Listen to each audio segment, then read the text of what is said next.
3, 2, 1, valendo. Previt, eu sou Andrei Choma e esse é mais um vídeo para Folk TV.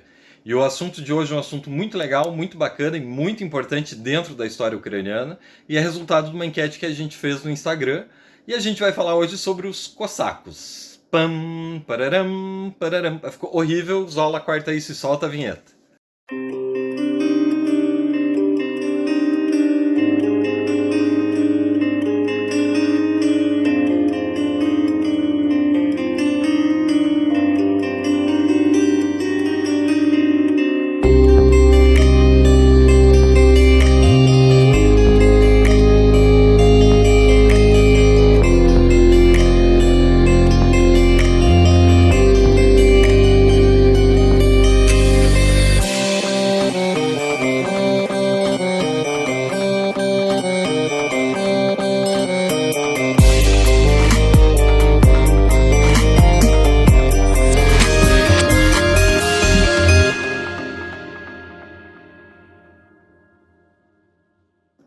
Bom, hoje o assunto são os cossacos, os grandes guerreiros ucranianos, os Rei Kozaki.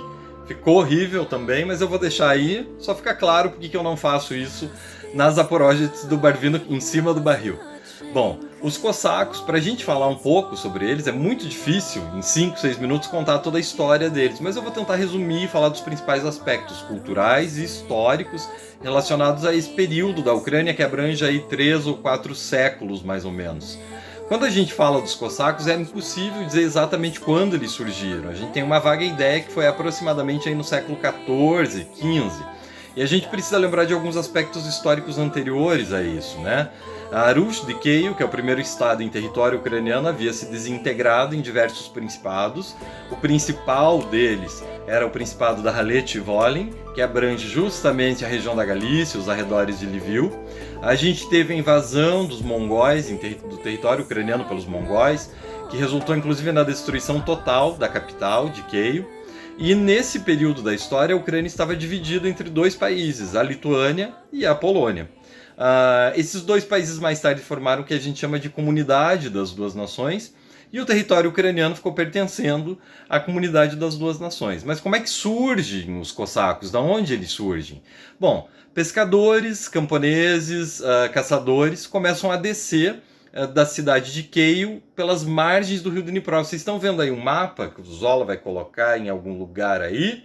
Vocês conseguem ver o rio Dnipro, ele cruza a Ucrânia de norte a sul, e essa região das margens do Dnipro ela era pouquíssimo explorada. E esse povo começa a descer justamente para explorar e para ir em busca de caça e de pesca e de qualquer outro material que eles pudessem revender na capital. E é basicamente assim, eles vão, vendem, voltam e começam a formar pequenas cidades, porque aí eles decidem ficar, e essas cidades começam a crescer, e eles precisam se proteger também do quê? Ao sul da Ucrânia a gente tem o Kanato da Crimeia. Do que o Kanato da Crimeia vive, basicamente? É um estado tártaro que vive basicamente de capturar ucranianos e vender como escravos para o Império Otomano. Então essa é a principal função. A gente tem essas cidadezinhas ali, essas vilas, e precisa de proteção. Você faz um forte, uma fortaleza para proteger.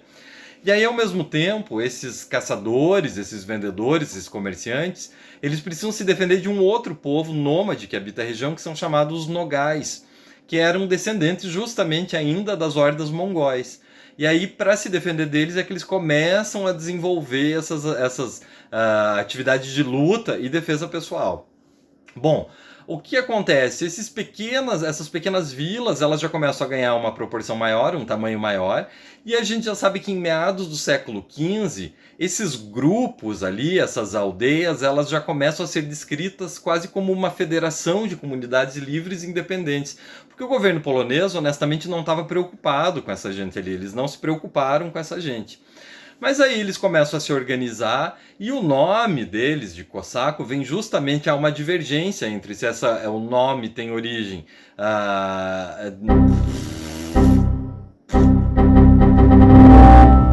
E aí eles começam a se organizar, mas o governo polonês não estava preocupado muito com eles. Até que o governo polonês começa a perceber que eles estão fazendo muito dinheiro, porque eles estão conseguindo esse material, esses produtos, revendendo e não estão pagando impostos. E aí o governo polonês começa a cobrar impostos dessas vendas, começa a gerar uma certa revolta entre essa população, que nessa época já era conhecida como cosaque, como cosaque, que vem do termo guerreiro livre ou pessoa livre, né, de liberdade, um termo do antigo eslavônico. Alguns estudiosos acreditam que. Mas enfim, o governo polonês começa a taxar isso e começa a causar uma revolta. Junto disso, o Dmytro Vishnevetsky, que era o starostá da região, o starostá era o administrador para a coroa polonesa naquela região, nas regiões de Cherkasy e Kaniv, que é uma cidade aos margens do Dnipro. Ele vai até o governo polonês e ele diz assim: olha, a gente está defendendo inclusive o território polonês e a gente precisa de ajuda para construir uma fortaleza. Mas o governo polonês não estava preocupado, o governo polonês só queria cobrar as grandes taxas. E aí que vai juntando todo esse descontentamento e aquelas vilas, aquelas aldeias, aqueles soldados ali que já estavam protegendo aquela região, começam a ficar revoltados com o governo polonês. E é mais ou menos aí, nessa época, que surge uma outra figura muito importante na história dos cossacos, que é o Bogdan Khmelnytsky, que aí vai começar a organizar esses guerreiros, essas aldeias, de maneira a formar de fato um exército. E aí ele vai tentar negociar novamente com o governo polonês, explicar a situação da defesa que o Estado cosaco está aqui. Ai, gente.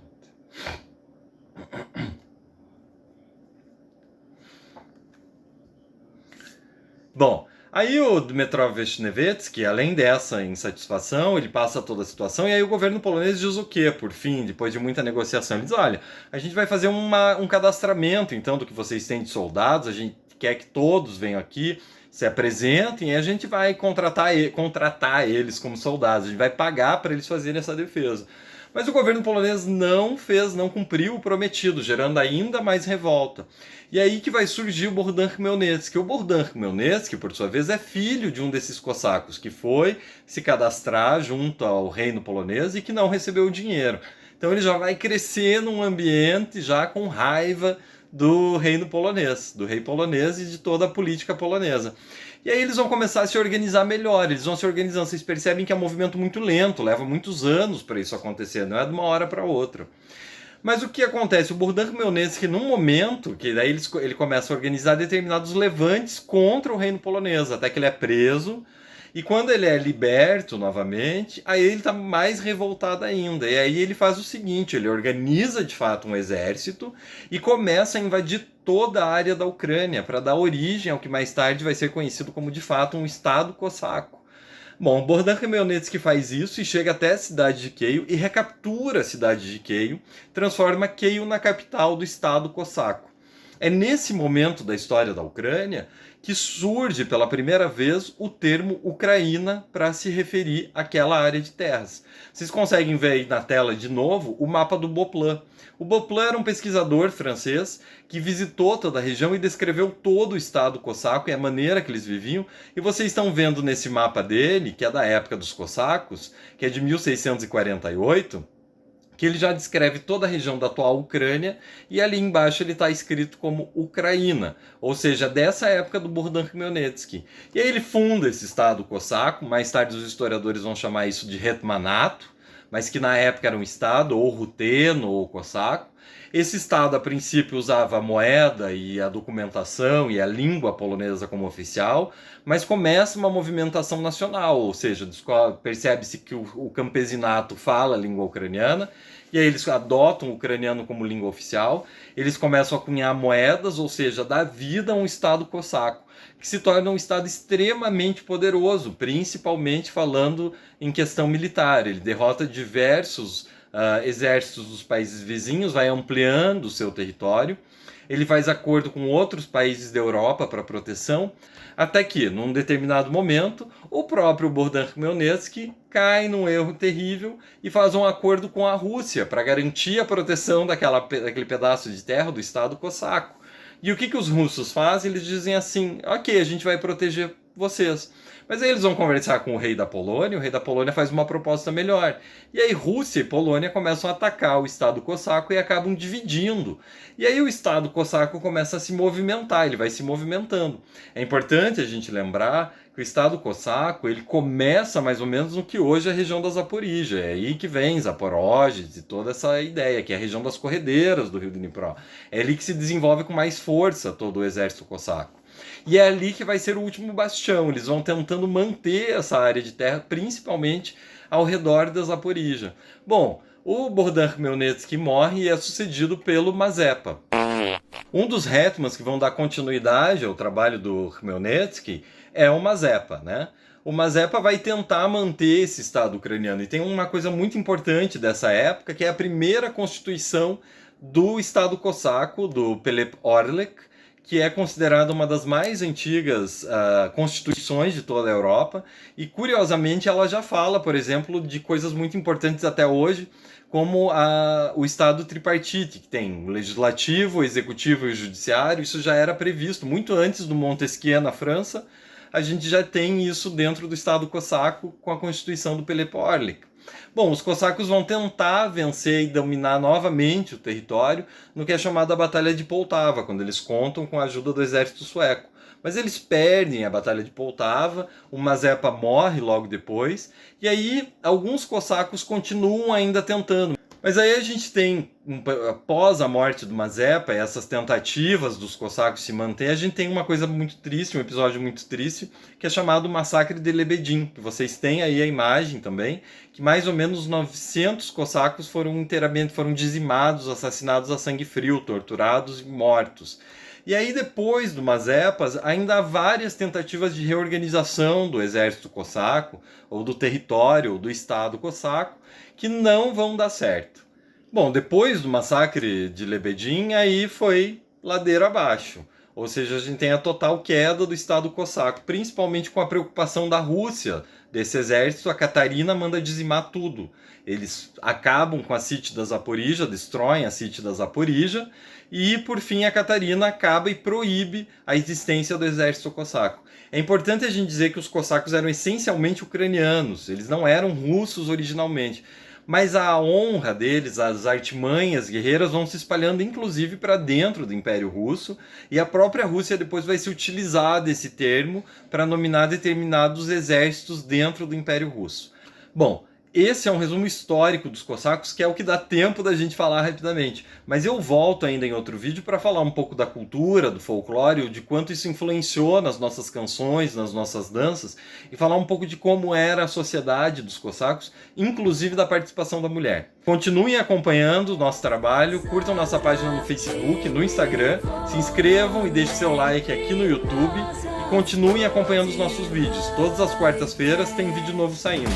Aliás, na semana que vem a gente tem muito legal para falar de um tema um pouco polêmico, que são os aspectos da cultura ucraniana que a gente não gosta.